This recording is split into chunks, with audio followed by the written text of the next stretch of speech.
Don't you worry, this is not the end, it's the beginning. I'll always be a friend. All right, well, welcome back to Autism America Radio on Sirius XM 131 Family Talk Radio and 1260 AM Washington, D.C. Intelligent Talk Radio. It's a problem saying Washington, D.C. and intelligent. I don't know why. I probably shouldn't. Most people there are by far better educated than I am, but something about the way they act and what they do. Anyhow, welcome back to the show. That lovely song was Shirley Levi, who is sitting here with me right now, the song Anne-Marie. Shirley, welcome to the show. Hello, pleased to meet you. Great to be here. Yeah, it's very nice to have you here. It's a bit hot. You know, I love to invite guests here and they get to sweat. It's kind of like the Autism America sauna. We're sweating it for autism awareness. That's right, that's right. That's a lovely song, first of all. It's really it's a very beautiful song. Thank you so much. much. And you wrote that, right? Absolutely. Tell me about the genesis of the song and what brought you to write that song, particularly, and dedicate it to autism? Well, Anne-Marie started out as a friendship ballad. I used to work with this incredible artist her name was Anne-Marie. And I realized from working with her, first of all, I was the one who ended up learning. I learned so much that I realized it would be a shame to not start taking out everything that I'm learning and spread it out in the masses. I mean, I am, after all, a musician. I'm an artist. I'm a singer. And for me, my two greatest callings are giving and music. So I thought the most important thing I could do is just dedicate my life to that. And the song really started out as a friendship ballad, and now it's really become my autism awareness anthem, because I'm just so adamant about getting it out there and pushing it. And I've been doing this for many, many, many years. And now the song is really, thanks to God, really starting to spread. And I'm very, very happy about it. It's like the most important thing about that song is I see myself in you. So it started out as a friendship ballad, but to me, I guess my greatest hope is that people are going to start to look at autism from the heart and not just as some kind of like a technical diagnosis of like, you know, a disability of some sort. But I want people to really know autism the way I found it through Anne-Marie. I got to know her as a person, as an artist. You know, I don't always think it's great when people try to help through pity. I don't want people's pity. I want people to hear the song and to see that she's special and she's got gifts and know her as a person. So my hope is for people to be introduced to autism for the first time the way I did through my song Anne-Marie, which is really just a friendship ballad now about those who are already here with autism and deserve to have a voice and deserve to be known from the heart. So tell me about the reaction that you're getting from the song. From the song. Thanks to God, it's always been a very positive one. I get so many messages from moms. It's funny because my nonprofit foundation is called Music on My Shoulder. Well, actually abbreviates MOMS, M-O-M-S. And my favorite people to always speak to are moms and activists and dads, because I feel like they're the ones that truly care. The music business loves it because it's a good song. It's a beautiful song, in my opinion. But they don't really look at it in the same way that activists do. Mm-hmm. So I really go with a lot of what the activists are feeling, and I'm getting really great feedback from therapists as well, telling me, oh my gosh, I don't even know Anne-Marie, but I love her, and I get what you're trying to do with that song. And I get stuff from moms just saying, thank you so much for spearheading awareness. Thank you I love my child, and I want the world to see what I see. Mm-hmm. So I'm getting amazing reactions, and I'm hoping that it'll continue to spread like fire. All right, so the biggest question I have for you now is, did you ever get Oprah to come out of the office? Okay, well, I'll tell you what. I don't really know if I got her to come out of the office. Was she even there? I don't really know, but I do know that the entire building practically came out and saluted us, because I was hoping really that people are going to understand that we're not there to get them out of business. We're there to support them and say, look, we're activists, we're artists. We want the attention of something that, you know, that deserves to be in the media. And yes, in that sense, we definitely got their attention. Exactly. It was quite an amusing piece, I might add. Thank you so much. I enjoyed it. Fast forward a little bit through it, but it was good. It was good. So, you've had good response. You've obviously very good at promotion, and thank you very managed to much. get the song out there, and it is a nice song. But where would you like to take it? What's your goal? Where are you going with this? Well, I would like it to reach the world, first of all. I would like to take the song, and my dream has been to put together an autistic band. I keep saying, I don't want pity, I want real compassion. I want you guys to see the kind of talents that these special people with autism have. And I just think the best way to make the most powerful statement is to let their work speak for themselves. So I thought, how incredible would it be if I put together an autistic band so that we can tour all around America and hopefully make it to the White House and let them play Anne-Marie with me. That's my goal. My goal is for that song to become another anthem for autism awareness. Well, I know Bill Clinton played the saxophone. I don't know. Does President Obama play anything? He does not, right? but he's got a great voice, right? Yeah, he's got sort of that narrative voice. Why, you think he's going to want to jam out with us? Yeah, why not? That's hot. I love it. Come on. You're a visionary. I love you. Yeah, maybe he could do a little kazoo work for you. I don't know. You'd have to ask. I don't think he plays an instrument, but we're going to find him one. Yeah, okay, you'll find him one. Yeah. All right. Well, that's good. So you want to increase the awareness and sort of take it to the next level, both artistically and in terms of advocating for autism and other causes. Absolutely. Plus, I really want to make a stand. I'm sorry to say this, but I don't really believe that the music business right now is at its highest peak of integrity either. And I think it's about time. Hold on a second.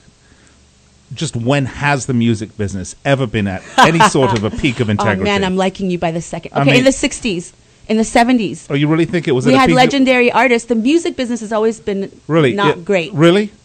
But I'll tell you the difference. Come on, Pink Floyd, Wish You Were Here, great 70s album, all about how the record labels have done their number on it. Oh, wait, okay, I'm sorry. I'm meaning for some reason the artists were less mass-produced. So let's get straight. First of all, that's only the music because they didn't business, have auto-tune in the 70s. Yeah. I mean, if they had it, they would have used it. I mean, come on, you know it, right? I mean, my gosh. Yeah, but they didn't really need it because they were singing from the heart. They had souls. What happens today is you're reproducing and mass-producing one formula that's worked. You're not taking artists that have something to say. You're letting them know with your reality shows, with the music business, that the quicker you are to exploit yourself, the quicker you're going to get a television show, the quicker you're going to get signed. So artists who want to get out there are just selling out like crazy. And everybody just sounds like the same person who's been remarketed over and over again. Hold on a second. Josh, would you cue up some Journey and some Kansas? Now, I would ask you to, I would trouble you to tell me what's the difference. They're both crap. I mean, this has been what's come out of the music industry for years and years. It's what is mass produced and what sells. Right. And I think what's interesting to me about your song is that I think it does have mass appeal. And by that, I'm not saying that it's rubbish at all. So don't get me wrong. I'm not saying, but I think it's interesting because I think it does have mass appeal. There we go. Okay. All right. Now, how about you can play little sticks in there too? I mean, it's all. And I'm sorry, and I don't mean to offend anyone if anyone likes this, but no, you know what, Nick? You're you're powerful, and I like that. You're touching upon things that people don't have the balls to talk about. And you know what? You're absolutely right. And I'm really honored that you're right. My song is, I want it to be out to the masses. But at the same time, it's not selling out. It's got melody. There's melody there. It's my real voice. There's real music. You know what I mean? And it has a message, for God's sake. It has a message. It's not all about, my pimps and my... You know what I mean? It's got positive messages. And why don't we have more of that? We could sell that. Those could be not mass produced, but they could sell and still get out there. But they could be geared towards something positive and not just making the record label so much richer. Right. I'm Nick Geber here, and I'm talking to Shirley Levi, artist and shall we say, very active advocate. For autism and for other causes as well. What other causes are you involved with? I stand up for hunger, for equality for all. I mean, there's so many more that I want to take on, but then when you start to spread yourself too thin, then you don't really give as much attention to each song and to each, cause. So right now, my greatest focus, equality for all, hunger relief, and autism awareness. Autism awareness has always been something it's in my heart, do you know what I mean? And I don't know why I've always been driven to just kind of give a lot more of myself to it. because it was a part of my life. I never had a kid with autism. I never knew anybody in my family with autism, but it was my choice to go out and to work with people that I really felt that I wanted them to open my eyes. You know what I mean? I connected with them from the second that I met them, and they changed me. They made me into a better person. I think personally they made me into a much better artist. Mm-hmm. I'm the thinkable one. I think that a very important part of that song is to let people realize that it's us who needs to change. We're the ones who need to open our perspectives. We need to open up our minds and realize they are here and they're not going anywhere. They're here for a reason. Let's get to know them. Let's let them have a voice. Look, Nick, you've got a mouth on you. You're smart. You're witty. You know, but if you didn't have all those things like you clearly you've been well bamboozled. But but go ahead. If I was to look at you, you may have something that other people may look upon as a disability or something. We all have something. But I'm sick of it. Like, why are we looking at them for just that one thing? Let's get to know them. Well, it's not special needs; it's different needs. Right. And that's my own personal thing. People refer to people as the special needs community. I mean, there's nothing special about needing an education. There's nothing special about needing a safe environment to grow up in. There's nothing special about wanting to have your fellow human beings treat you with dignity and respect. Oh my gosh. So their needs aren't special, but their needs are different. They learn in different ways. They socialize in different ways. Right. And so I think just in labeling alone, there's a problem there for me. Absolutely. So I don't like to refer to any people that suffer from disabilities as special needs, particularly, for example, Down syndrome, people that suffer from Downs. I mean, there's nothing special about their needs. They have the most basic of needs that are largely unfulfilled by the community in which they live. Right. There's nothing special about having to be able having a heart and like giving everybody the positive attention they deserve, or having a ramp so that you can take your wheelchair up to the restaurant, right? Or a place for or getting medical help. It shouldn't be something that we have to fight for. That's right. Too many people think having medical services is a privilege, right, and not a right. I mean, this to me is leaves me absolutely gobsmacked. Yeah. I just don't understand this. So it's a privilege for some people, but not a right. So the right is if you have money, then you can have what you want, and if you don't, well, it's going to be up to the people with money to give it to you, and they don't think they should. So I mean, everything is backwards. Everything is wrong. You have to keep active. You have to keep out there, Shirley. Thank you. At it. That's why I'm fighting. I will never give up. Never. And let me tell you, music will spread like fire. Mark my words. I'll be back here, and we're going to celebrate. All right. Well, thank you. Shirley, it's been great meeting you. Now, tell our listeners where they can find you. You can find me on musiconmyshoulder.com. You can go there and listen to Anne-Marie, and please download it, spread the message, and get to know somebody with autism today, will ya? Oh, that's a great thing.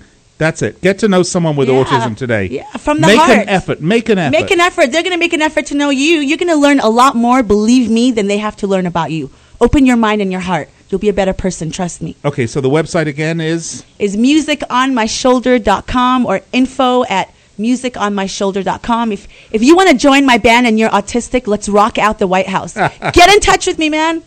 All right, Donna, Shirley, thank you so much. Thank you so much. I'm a big fan of your show. Thank you. It's great to have you here, and all the best. Bigger fan now, by the way. Oh, great. Well, thank you. All right, so we're going to take a break. When I come back, I'll be rejoined by Donna Ross-Jones. Hope you enjoyed Shirley, and please check her out and listen to her wonderful song. Wow. Thank you. Thank you. That was great. Really appreciate it. That was fantastic. Give me a hug. Keep up the work, okay? Thank you. Give me a hug. Thank you. Worry. It's a great song. I really. Oh my gosh. Thank you very much. Thank you. Keep it, please. Thanks. Awesome. It's the beginning. I'll always be a friend. 39, going on 16. Heart is so clean, beauty timeless, face flawless, so honest.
She's autistic, artistic, spirit fighting mind, spirit shine through. Your happiness past due. My secrets she keeps, believes in my dreams. I'm writing this song for you. I'm writing this song for you. I'm writing this song for you. I see myself in you.